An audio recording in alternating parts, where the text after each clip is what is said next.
Hey, everybody. Good morning. Welcome to another episode of Mornings with Manny. It's about that time. It's supposed to be at 10:30. However, I just got word that the initial attempt of doing Mornings with Manny, there was no sound. So I'm going to do it again. For the sake of the people, we're doing the Mornings with Manny once again. All right, just let me go live and then we'll start over.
All right. Good morning, everybody. Welcome to another episode of Mornings with Manny. Every Monday at 10:30. I got this brand new backdrop here. I just realized that you can change the background for Zoom calls. So I figured I'd start experimenting with some cool backgrounds. All right. So today we're going to be talking about thought leadership. So for those that don't know about thought leadership, it's pretty much kind of like an evolved version of marketing. It's about putting out ideas based on your strengths, your abilities, and what you're capable of doing so that other people can catch on to those ideas and make it their own. Okay. They kind of like take it, evolve it, and run with it. And it's kind of like the legacy to your legacy. Thought leaders are very adamant on developing their ways of thinking, especially when they discover their strengths and how it can be applied to an industry or some sort of ability to make a difference in the world. Okay. And it doesn't have to be on a large scale. It can be within your community or your tribe or your culture. I mean, most cultures are developed through the local storyteller. Somebody would come up with a really great story. A lot of people pick up on it and it changes their lives. That's effective thought leadership. So I made this presentation here to show you kind of an idea of what thought leadership can be and how it can affect the way you live. So what is thought leadership? It takes courage to share your thoughts. Okay. We don't know what's going on in your head. However, if you know that you're onto something, if you know that you have an ability to define, communicate, or a strength of yours that you've always had that you can develop into something new, it's your responsibility to go out and share it with people. Okay. People need it now more than ever. They need ideas. They need ways to solve problems. They need ways to evolve their way of being, especially if there's a relationship between you and someone out there that can benefit from what you have to share.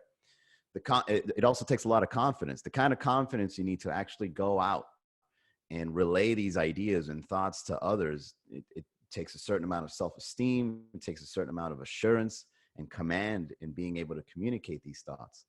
And also, a thought leader is also very well aware of their strengths. Okay, whether it's genetics such as athletics or um, football or basketball. It can be something academic like literature or mathematics, or it can also be something of experience, something that has happened in your life that hasn't happened to anyone else, that allows you to figure something out. And no one else has caught on to it yet because it only happened to you. Okay, these are all gifts, opportunities, and abilities that we've refined for ourselves. All right. And it can also be a combination of these things. And thought leaders they go out and they share these things and they inspire others that can resonate with them, with their message. And what ends up happening is that it causes a chain reaction, okay, of an activation for others to ignite their thoughts and put it into action the same way you did. And if you own your craft, if you own whatever your strengths, abilities, or skills are, if you own it, okay, and you develop it, you are a thought leader. Anyone can be a thought leader as long as you're aware of the process of strengthening your strengths. Thought leaders begin by identifying, categorizing, and highlighting their strengths. They make it tangible. They put it in front of them and like, okay, this is what I was meant to do. This is my gift. This is my ability. This is what I have to do, right? Then what they do is they then develop it in creative ways to innovate the field or strengths that they're led into. Okay. So whether you can apply it to technology, or if you can apply it to writing a book, or if you can apply it to starting a marketing agency, whatever the case may be, that is your gift. And you don't leave it with it just staying as a gift. You go out and do something with it. And a personal education is also a great way of adding more and more to what you know or would like to know. And you're actively seeking to refine your thinking in any realm that you choose. So I'll give you a great example of this. So Bruce Lee was somebody that was really passionate about Kung Fu. He learned Wing Chun, and he then took it to another realm. He started learning different types of things. You know, he was he was a man with a physique, and instead of just learning one form of Kung Fu, he then started going into fencing, and he started working on his footwork. He started, lifting weights. He started doing aerobics, whatever the case is. He started developing further and further into different realms with the passion that he originally had. And what you also want to do is, once you start developing yourself in a certain passion or idea or gift that you have, you then want to communicate it so that others can see what you mean, or kind of like take a glimpse of what you're trying to say. So with active engagements and socializing with others and your thoughts, you fine tune how to communicate your expertise. You're kind of like polishing it to see, like, how can I get this that's in my head into yours so that you can kind of get an idea of where I'm trying to get to. They make the complicated ideas of their field easy to understand, simple and sophisticated, whether it's through models, drawing, a quote, putting something on Twitter that's 140 characters, taking a photo with an inspirational message underneath it. They're always trying to find ways to make it simple and easy to understand. And they continue to evolve the message over time instead of leaving it stagnant or traditional. So me personally, I studied Wing Chun myself. I was very into the form of the art that is Wing Chun, you know, the Kung Fu and the movies and all that. However, I found it to be a lot more relaxing and meditative as an art form. And I used it as a channel for me to just discipline my thoughts, and it was very effective. However, one of the things that I've learned while I was practicing Wing Chun at this phase in my life was that Wing Chun is so traditional that one of the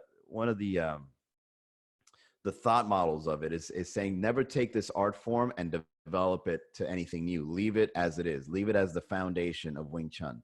So it was such a traditional way of learning a Kung Fu art form that even the practice itself has stated not to develop it any further. Like, this is the end point, leave it there. Okay. So when Bruce Lee was studying from it, he didn't just stop there. He saw the opportunity of taking it somewhere else. And, you know, he made it into a Western art form where the people in the West world can learn about it. And he put it into movies. He took his expertise and started showing it off in movies and showing you all the fancy tricks. And, you know, this is a thought leader. This is someone that doesn't stay in one traditional form of thinking, grabs the idea and takes it to further and higher abilities and capabilities and opportunities. Now, another thing you want to do as a thought leader is you not only want to strengthen your strengths or communicate it, but you also want to duplicate it. You want to put it in a way that it lives on outside of yourself. You want to put it in a way where people can see it as a map of some sort. Okay, you want to document what you're doing as a thought leader. So thought leadership is also how a developed way of thinking can be duplicated in other fields. They seek to contribute to other industries and what they've discovered, and they seek to make as much use as possible to their refined ideas, creativity, and passion.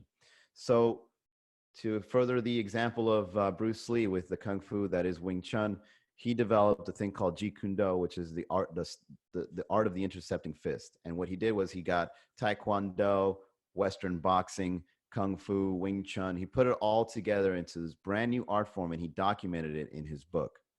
Okay, and not only did he just write about it or state it methodically, what he also did was he drew his own diagrams for people to understand what the message was in the book. He tried to make it as simple as possible and try to make it into some sort of a model where people can see it and get the gist of it immediately. All right, because what a thought leader attempts to do is they try to download their strengths into other people. It's the legacy of your legacy. It's kind of like your ability of putting something outside of yourself to live on even after you're gone. Okay. And one way to do this, even though the internet has hijacked the definition of the word, a meme, is not only just something funny that you put online. A meme is actually a scientific term. And what it means is it's an element of a culture or a system of behavior that may be considered to be passed from one individual to another by non-genetic means, especially imitation. So, in order for your ideas, your thoughts, your passion, your strengths to become a meme, it has to be placed in a way that can be easily comprehended and passed down to further generations. And content generated by thought leaders is to drive an idea into a viral element of other thoughts. And what you want to do is you want to wedge the idea into different notions and make it discoverable by other people. So, to get something in your mind and make it tangible, you have to put it in, you have to like kind of like wedge it into something that's already existing to disrupt it or innovate it. Okay. So whether if you found out a new way to do marketing and you put it into the marketing industry, you're going to have to actually do some work, create content, get your message loud and clear to actually make a difference in the industry that is already existing. Okay. The industry is already tangible. The idea to make it tangible and to go into the industry that's already existing, all right, for you to make a difference in it, that's going to take some work.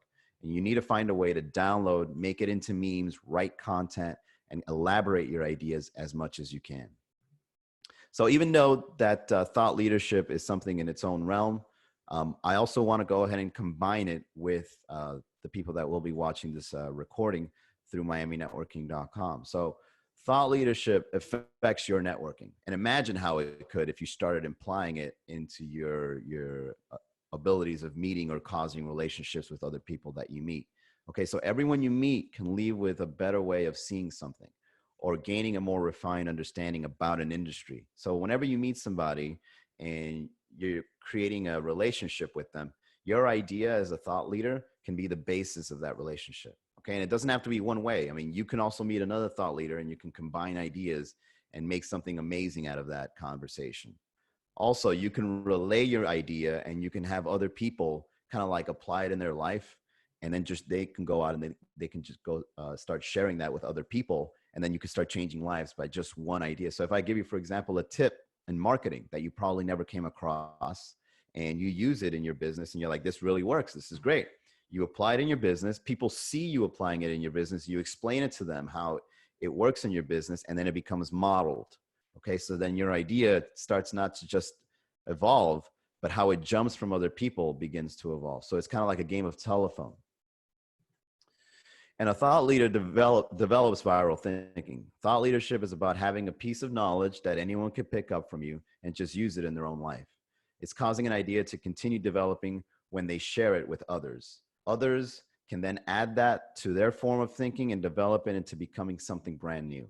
So on this next image here, I'd like to go ahead and point out that this cartoon by Tom Fishburne, he nailed it. So consider Eric Erickson when he was trying to develop the light bulb. Okay, it took a lot of trial and error, a lot of patents, a lot of mistakes, a lot of money to make a light bulb stay consistently lit.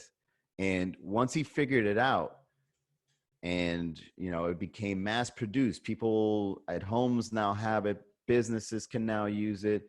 It revolutionized the whole world to have a light at the at the flip of a switch. However, over time, ideas evolve, especially when they go into different minds. Individuals, time, and opportunities continue to grow the ideas into brand new ways that can be applicable to the current moment, to the current times that we live in. Okay. So for example, Eric Erickson developed the light bulb. And now that all the mistakes and all the trials and errors have already been discovered, people can then get the light bulb and do a chandelier. They can put high beams on a car. They can create a spotlight. They can do studio lights just based out of one idea alone.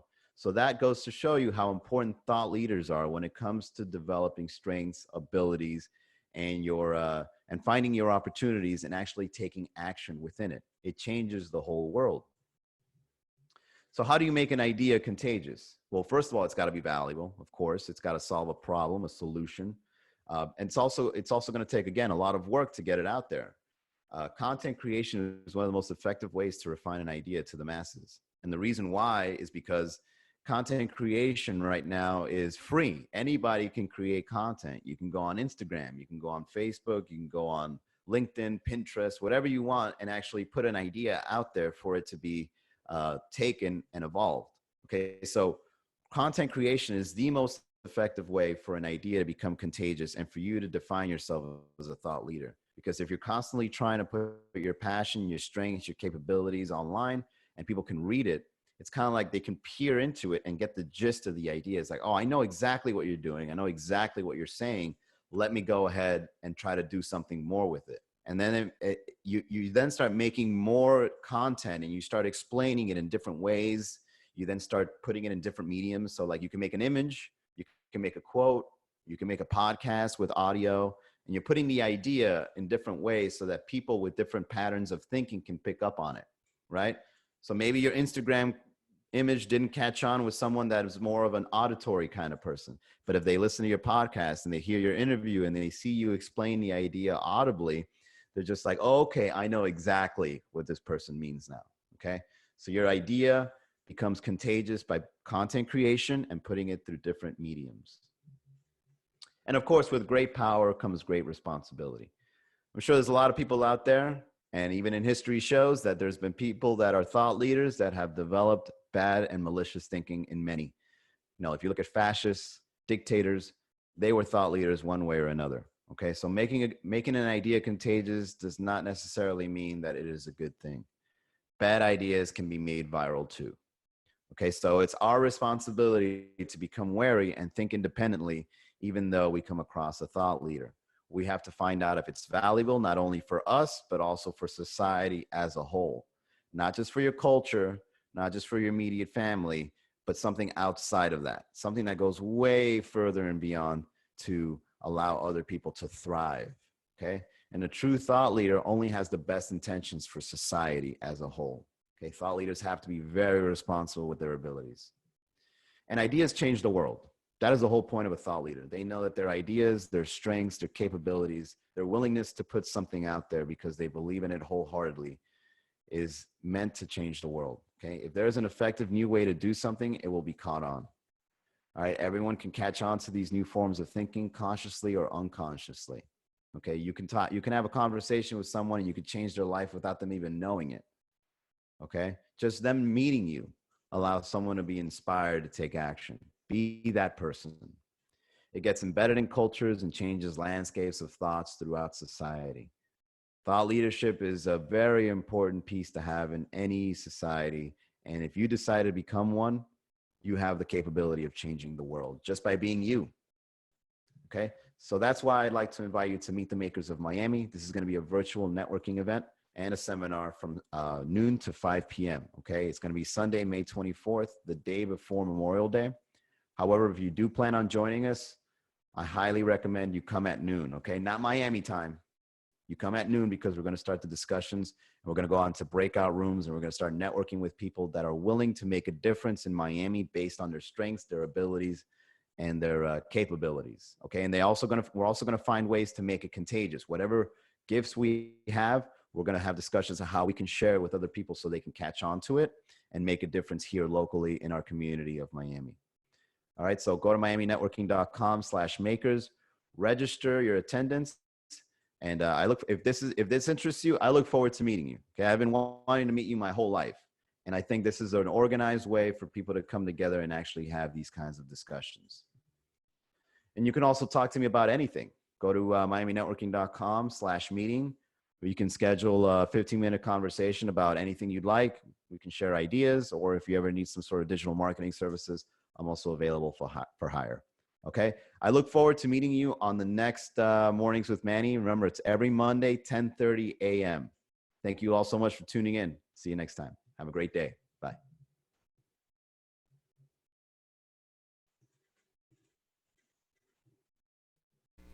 Thank you for watching this video from miaminetworking.com. If you did enjoy this video, do give us a like, leave us a comment, and subscribe to our channel. Also, if you're seeking to make a connection with the people in Miami that want to make a difference, visit miaminetworking.com and start your free profile today.